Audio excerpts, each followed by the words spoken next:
Oke guys, kali ini kita akan mengomentari berita yang akan bahas tentang masalah dalang di balik kerusuhan demo yang terjadi belakangan ini. Nah, untuk mengetahui konteksnya, mari kita bersama simak beritanya. Kita mulai videonya.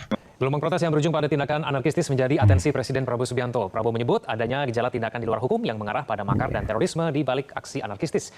Lalu sebenarnya apa yang dimaksud dengan makar? Untuk mengulasnya telah bergabung bersama kami pengamat intelijen Wawan Purwanto dan analis politik Profesor Burhanuddin Muhtadi. Mas Burhan, Mas Wawan, selamat sore. Selamat sore, Mas.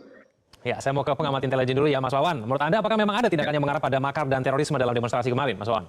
Itu ya. Ada dalangnya siapa Pernyataan nih? Presiden adalah pernyataan yang berani dan kita apresiasi. Dan tentunya pernyataan itu sudah berdasarkan laporan analisis maupun data-data lapangan.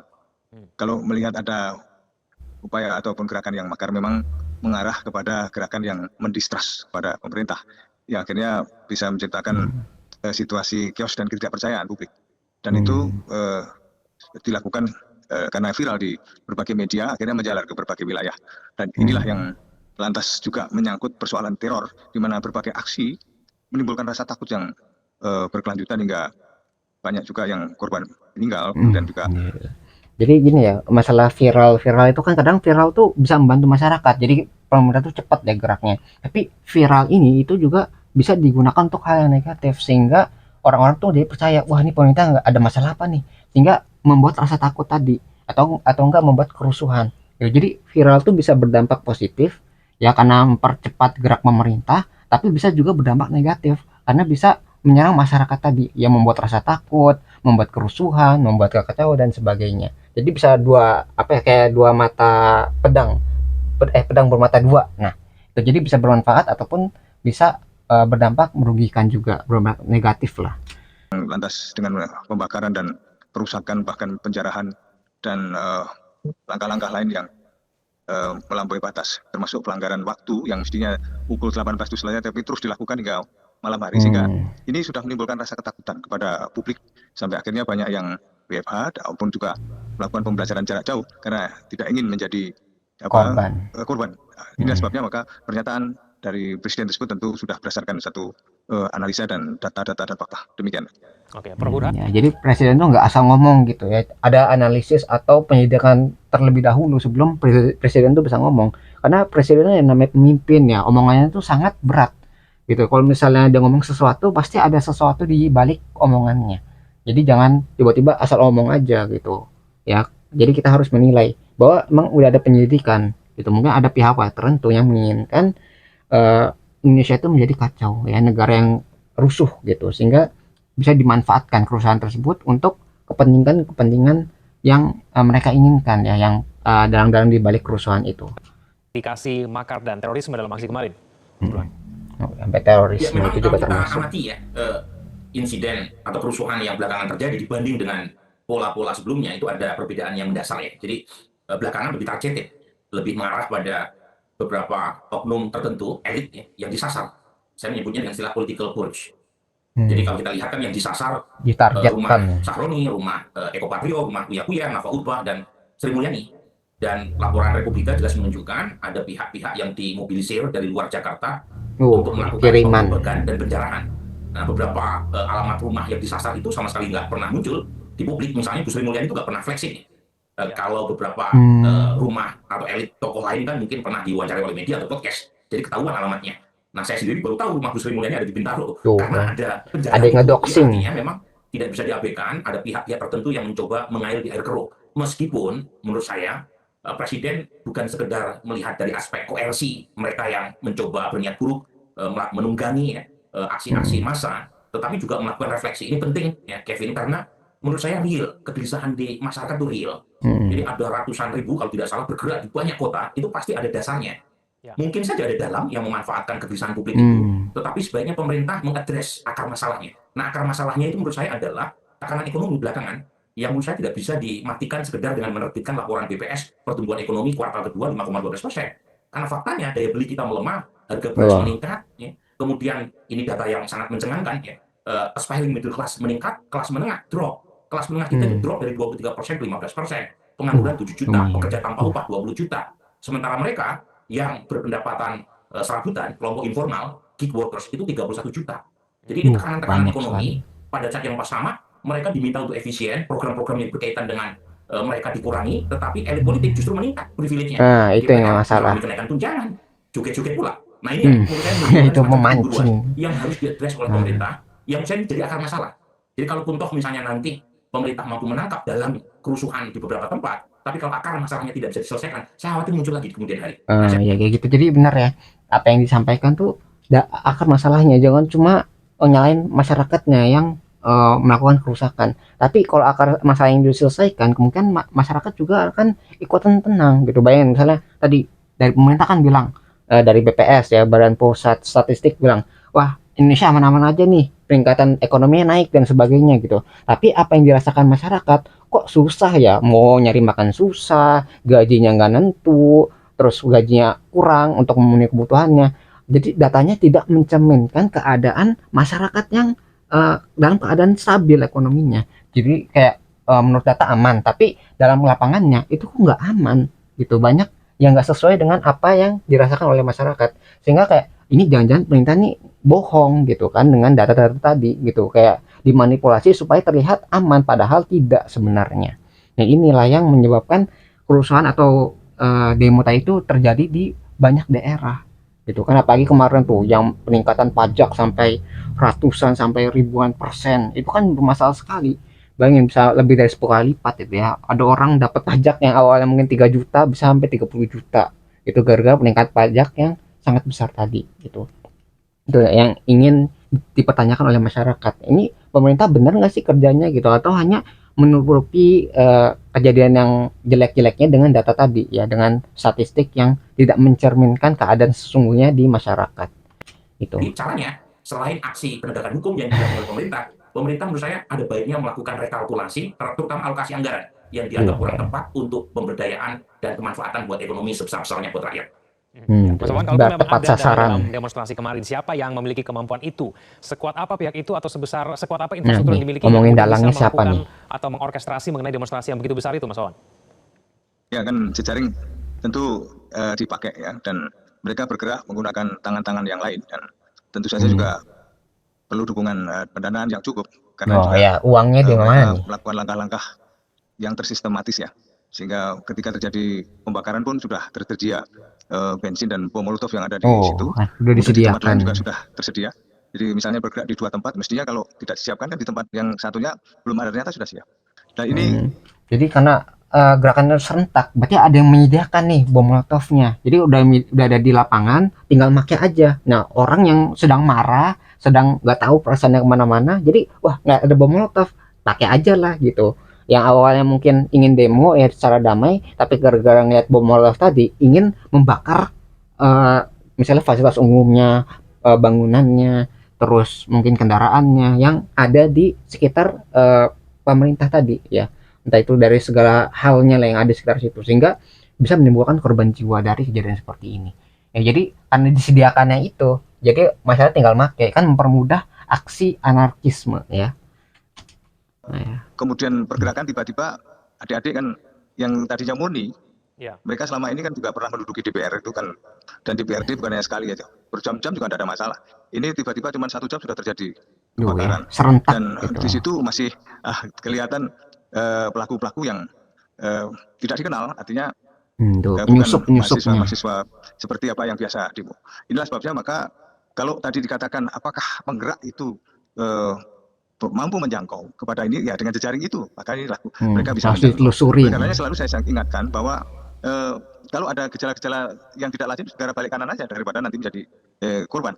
Dan kita juga melihat bahwa pergerakan ini juga viral sehingga akhirnya cepat sekali ditiru di daerah-daerah lain yang dengan alasan solidaritas, dan di sana juga sudah menunggu. Kalau tadi juga disebut ada pergerakan dari luar daerah, ini tidak datang serta-merta, tentu juga sudah ada persiapan-persiapan termasuk logistiknya, karena menggerakkan ini tentu logistiknya tidak kecil, dan oleh karenanya perlu ada satu langkah-langkah kanalisasi supaya mereka tidak berada di titik yang sama sehingga menjadi meluber begitu sehingga kewalahan. Tapi saya juga melihat bahwa aparat keamanan juga sudah melakukan apa yang di SOP, yang ada di SOP, meskipun terjadi pelanggaran-pelanggaran yang Masih ada ada kekerasan tapi gitu sudah ya. dilakukan penindakan, sehingga Ya. penindakan disiplin oleh Ankum ini juga ingin memberikan satu kesan bahwa tidak ada pelanggaran-pelanggaran HAM yang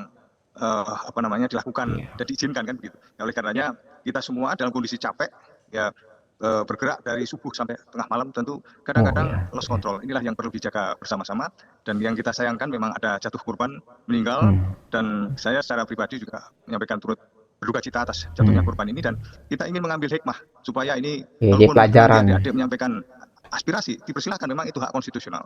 Hanya tetap rambu-rambu ini tidak boleh dilanggar, karena dalam demokrasi ada 3 hal: kebebasan, kesetaraan, dan aturan. Bebas silahkan. Dan Saling yang menjaga Tapi ya. kalau melihat aturan mengenai nggak sih? yang kemarin ditangkap oleh pihak kepolisian itu Mas Wawan, tapi tampaknya polanya sama ya. Ini di sejumlah daerah ini menggunakan anak-anak, remaja begitu Itu. kemudian melakukan perusakan terhadap fasilitas publik. Bagaimana menurut Anda, Mas Wawan? Ya memang anak-anak sekolah kan yang biasa ikut tawuran atau sebagainya, itu biasa dia bergerak, dan kita tidak ingin adik-adik kita lantas terbawa di dalam emosi massa yang akhirnya secara rasio itu tergeser oleh emosi, dan kebiasaan kita ingin memberikan suatu contoh dan teladan, tidak lantas membiarkan adik-adik yang masih di bawah umur, anak-anak ini terkontaminasi oleh contoh-contoh yang rakyat, sehingga Ya, pada yang akhirnya mereka kekerasan ini ya. justru meniru hal-hal yang tidak selayaknya terjadi, Iya, nggak apalagi baik ada banget korban di nih. depan mata.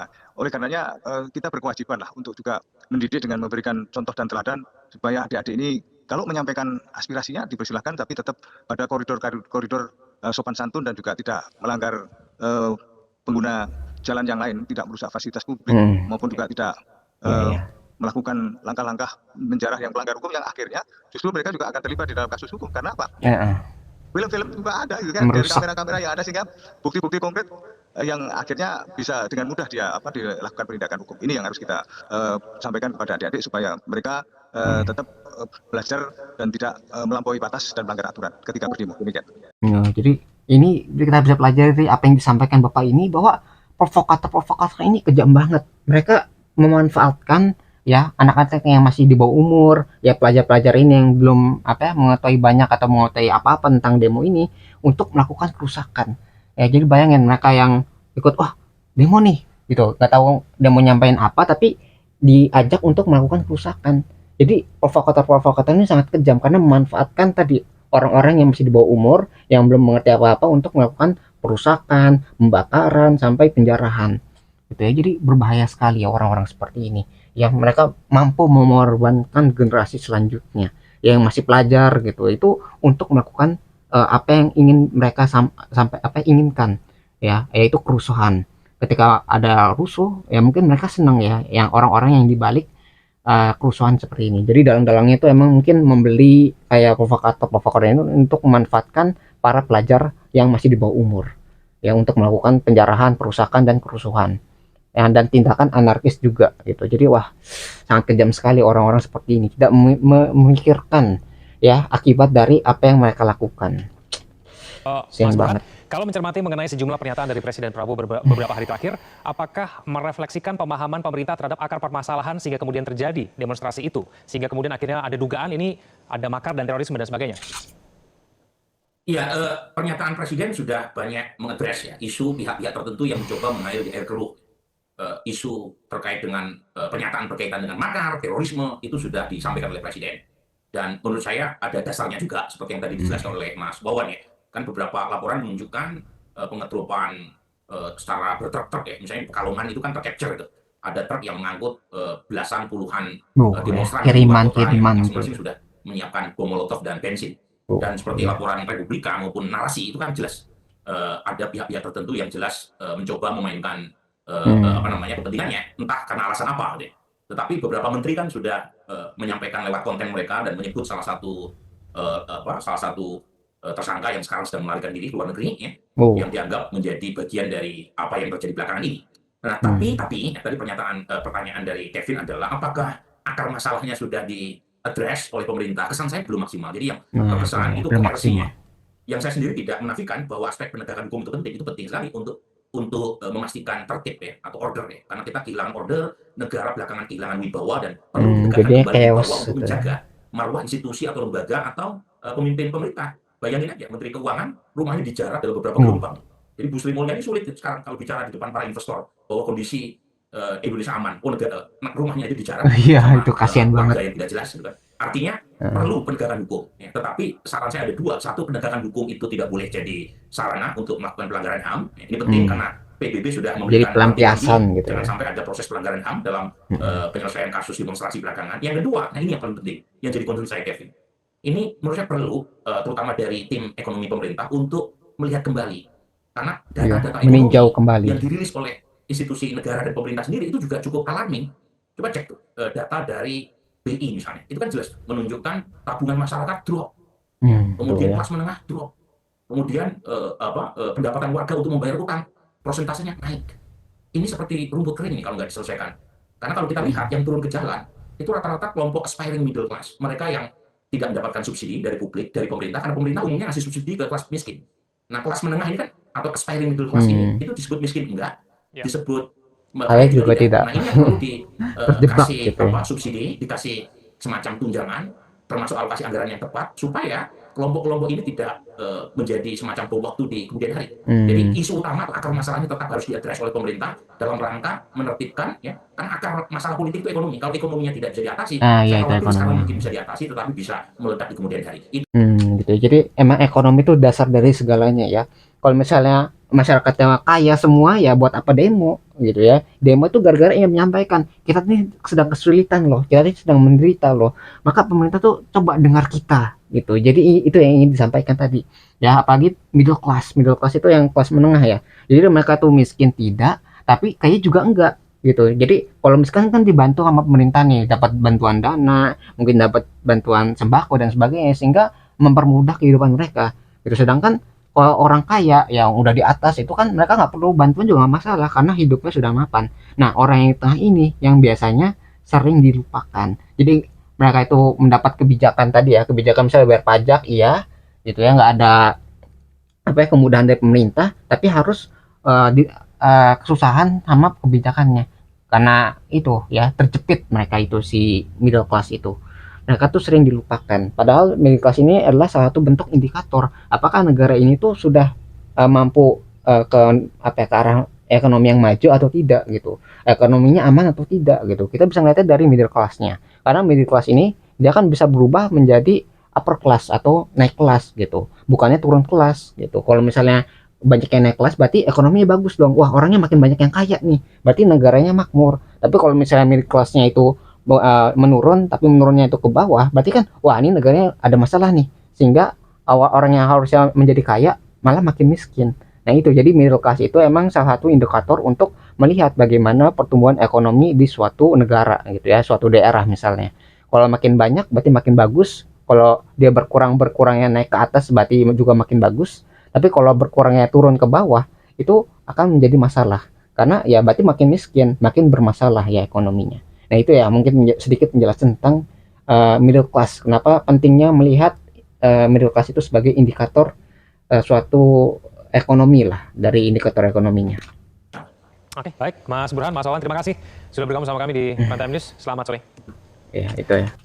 Mungkin itu yang bisa kita pelajari dari video ini ya tentang mungkin ada orang tertentu yang ingin Indonesia ini kacau sehingga bisa dimanfaatkan kekacauan tersebut untuk tujuan pribadinya, tujuan kelompoknya atau sebagainya yang belum kita ketahui. Tapi ada orang yang ingin berindak seperti itu. Bayangin kan tadi disebutkan bahwa orang tuh dikirim dari daerah tertentu untuk menyebabkan kekacauan dari luar daerah, dikirimkan menggunakan truk-truk tadi ya yang sudah dilengkapi dengan bom molotov untuk menyebabkan kerusuhan pada daerah tersebut. Itu kan nggak murah untuk nyewa orang, untuk ngirimin orang, untuk nyediain bom molotovnya itu kan butuh biaya. Kalau misalnya biaya yang sedikit atau biaya yang nggak mencukupi ya nggak mungkin bisa terjadi.